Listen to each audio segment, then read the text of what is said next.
Bonjour à tous, bienvenue dans cette nouvelle vidéo consacrée à l'étude du mouvement parfait.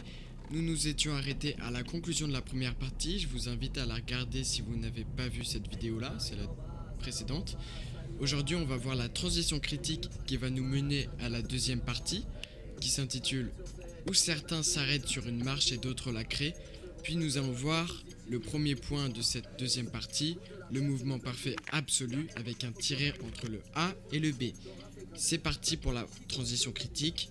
Donc, atteindre un objectif, synonyme de parfait. Le parfait nécessite des critères. C'est au moment où ces critères sont remplis que nous pouvons dire que nous avons atteint la perfection. Dès lors, nous pouvons observer que le parfait est bien de notre monde. Une machine qui atteint ses objectifs, qu'est-ce que cela montre ? Imaginons une machine servant à produire un objet X. Le seul but de cette machine est de produire cet objet et seulement celui-ci. Si elle y arrive, cela signifie la fin du processus de production de X, premier critère de la perfection. De plus, cette machine ne produit que cet objet en un seul exemplaire, donc cela est forcément la meilleure version, deuxième critère de la perfection.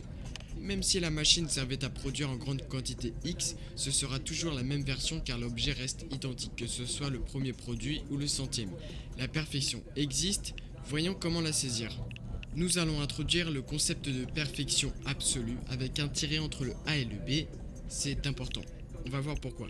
Nous devons distinguer deux concepts, le parfait absolu, sans tiret, et le parfait dégageant une seule et unique entité parfaite, un seul mouvement parfait.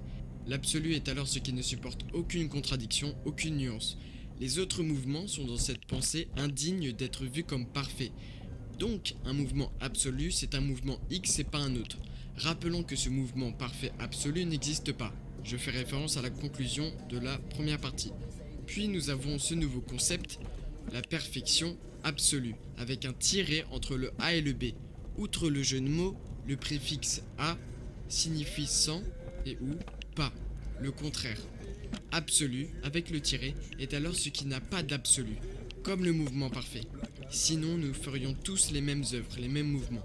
La diversité s'explique par le fait qu'il n'y a pas d'absolu. Absolu, avec le tiret, se définit donc par ce qui supporte toutes les contradictions et toutes les nuances, ce qui entraîne bien sûr une modification des critères de la perfection. Premièrement, la fin du mouvement ne nécessite pas obligatoirement la mort du danseur, comme on l'avait vu dans d'anciennes vidéos. L'achèvement d'un mouvement peut très bien venir d'une décision volontaire de celui qui l'exécute. Deuxièmement, et grâce à la subjectivité, nous avons le pouvoir de dire qu'un mouvement est meilleur qu'un autre. Subjectif se dit de ce qui est individuel et susceptible de varier en fonction de la personnalité de chacun. Dans la mesure où nous avons dit que chaque homme est différent, nous pouvons affirmer qu'il y a autant de mouvements parfaits, absolus, avec le tiret, que d'avis. Ce concept accepte plusieurs mouvements parfaits.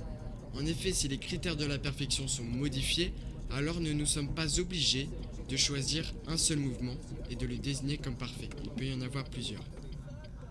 Voilà de ce qui en est pour cette vidéo où nous avons introduit le concept de perfection absolue avec le tiret. On a vu que ça change pas mal les critères de la perfection, même si on reste toujours dans ces critères mais qui sont variés, modifiés. Et ça va entraîner toute une modification aussi de notre vision du mouvement parfait. On verra ça dans une prochaine vidéo où on va étudier un peu le titre de la deuxième partie où certains s'arrêtent sur une marche et d'autres la créent. A bientôt, portez-vous bien, à la prochaine.